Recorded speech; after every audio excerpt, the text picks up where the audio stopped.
be teaching your birds how to clean up their own messes.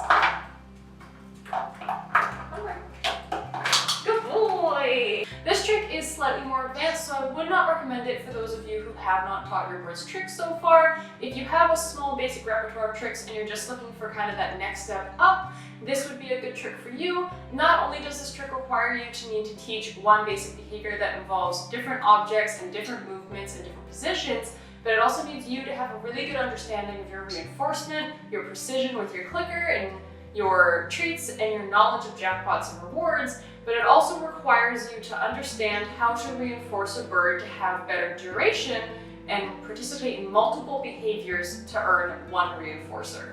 So this trick does have a lot of different elements in it, and it does take a lot of practice for you to make sure that you're properly reinforcing a bird and not accidentally frustrating them by being inconsistent with your reinforcements. That being said, let's hop on into the trick here, and I'll walk you through the process. So getting started here, you're going to need a bucket. It can either just be a bowl, or I'm using a Tupperware here. It's just something you want the toys to go into. You're also going to want a bunch of toys that are small and easy for your bird to pick up, a training pouch with your bird's favorite treats, and a clicker. A clicker is not mandatory. You can also just say good and yes. So the first step here is to get your bird to learn how to pick up the object. So all I'm going to do is kind of play with it, make it look interesting until Newt starts showing interest in the toy that I'm holding. He can just touch it. Newt happens to lift it up right off the hop. That's just because he's a conure and they want to pick things up and hold it into their feet. Your bird may not have that natural response to want to do that, but you just want to reinforce any sort of engagement with the toy until they're reliably going towards it and picking it up and playing with it. The second step is going to be reinforcing specifically when they pick it up, because you need them to be able to pick it up and move it. So I'm just going to put the toy out, and anytime he happens to lift it a little bit off the ground, I'm going to click and give him a treat. Eventually he's going to realize that running around with this toy is fantastic, and he's going to keep repeating that behavior. The next step is going to be putting it in your hand. Instead of going straight into the bowl, we're going to go for the hand because it's just a little easier to work with. If your bird is a little more reluctant to do this, you can work on a perch, hand them the toy, and then quickly put your hand right underneath the toy, so when it falls and they're done with it, it ends up in your hand. If your bird sits there and plays with the toy for a little bit, that's totally fine. Just make sure that as soon as they drop the toy or give up on the toy and it lands or it bounces off your hand, as long as it goes near your hand in some way, you click and give them the treat. Eventually you'll be able to move your hand around a bit more and have the sort of response that we're getting from Newt. The next step is going to be getting them to put it in the bowl. This is why we used our hand, because now they already know to bring the ball to your hand. So you're just going to lay your hand over the bowl and they're going to bring it over towards it. I've put the bowl off the edge of the table just because it makes it a little bit flatter and a little bit easier for them to not have to lift their head up really, really high in order to put something in. It's a lot easier if it's kind of already the same height as their head. What we're going to do here now is we obviously don't want our hand to be over the bowl the entire time. So I'm going to put my hand forwards, and as he goes to drop it, I'm going to take my hand away so the ball will just fall into the bucket. And you'll hit the point where they start figuring out that the ball going in the bucket is now what's earning them the treat. We're going to gradually want to raise the bowl or the Tupperware, whatever you're using, because we don't want this hanging off the edge of the table the whole time. We want them to be able to understand that they need to lift their heads up in order to put the toy into the bucket. If your bird really struggles, just try and find a shallower bucket. They don't have to lift something super, super high. You can always just have them put it on a plate. It's really just fun in games, right? It doesn't have to happen this way if they're really struggling with it. But eventually, if you've slowly increased the height of the bowl at the edge of the table, you'll be able to place it on top, no problem. With this specific trick, because it's not just fetch your basketball, it is them cleaning up a bunch of toys, you're going to have to reteach this behavior to a bunch of different things that you're going to want them to be cleaning up. Birds don't generalize behaviors very well, and this means that just because they know how to do something in one room with one ball with one toy doesn't mean they're going to understand the same cue with a different colored toy when you're in a different room, if you use a different bowl. You will have to reteach this process with every different scenario that you want it to apply to. Now, this doesn't mean it's going to be as difficult every time. Birds are incredibly smart, and once they start to realize that the same behavior is applying, they will start to generalize the behavior a bit more. You just have to teach them that your cue applies to many different types of objects. So I've done it here with a twine ball and a twine star. I've done it with a weird little spiky ball.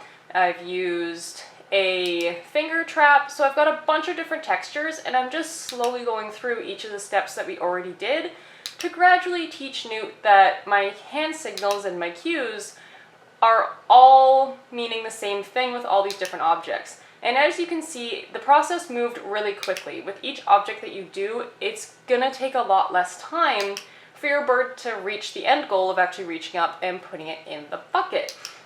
Some toys they may struggle with though. Newt had a hard time with the one he's on right now because it is very different than all the others. It's a lot heavier and it's a lot bulkier.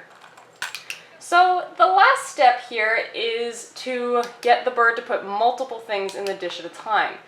Now you can just sit there and cue them individually for each toy. However, it's more ideal and more proper if you have them put everything that you've set down into the bowl at once. So the best way to achieve this is to use jackpots. What a jackpot is a treat that is significantly more valuable than the one you're already using, or to give them a lot of the same treat. So what you're gonna do is every time the bird picks up one toy, you're gonna give them one single tiny seed of millet, and then you're gonna point, so they learn that every time they pick up one, they get one tiny thing. The reason why you continue this is because you want them to have the motivation to keep picking things up. If you just stop reinforcing them for placing one thing in a bucket, they're not going to want to engage. It's gonna get very boring for them. So they get one small seed for putting one thing in a bucket. If you wait and cue them for a second thing, when they put the second thing in, they get a slightly better reward.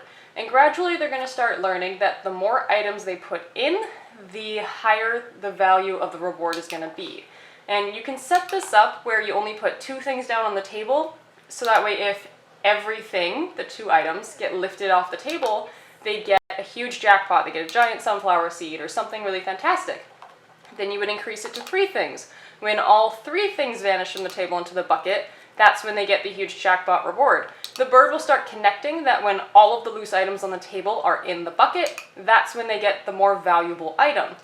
Do remember that you still need to be reinforcing. If you find that your bird is slowing down or really struggling, moving from 3 items to 4, you want to make sure you're still giving them small, lower value rewards to encourage them to continue the behavior, because they're obviously not fully understanding that multiple things is more reinforcing than just lifting up one thing.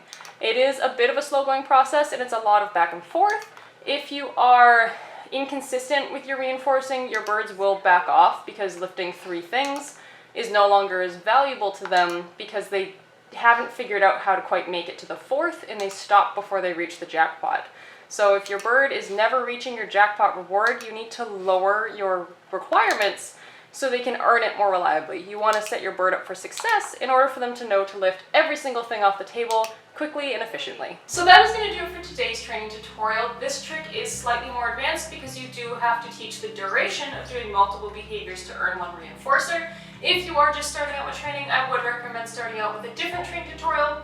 Something simple like wave or target training are 2 simple, easy ones to get your bird into learning how to train and learning all sorts of new tricks. But thank you guys so much for watching. If you do decide to teach your bird these tricks, feel free to tag me on Instagram so I can see them and share them and see how great all your guys' birds are doing.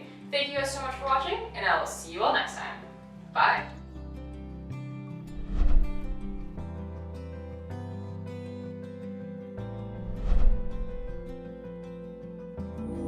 Today we're going to be teaching your birds how to clean up all of their toys. Hello everybody,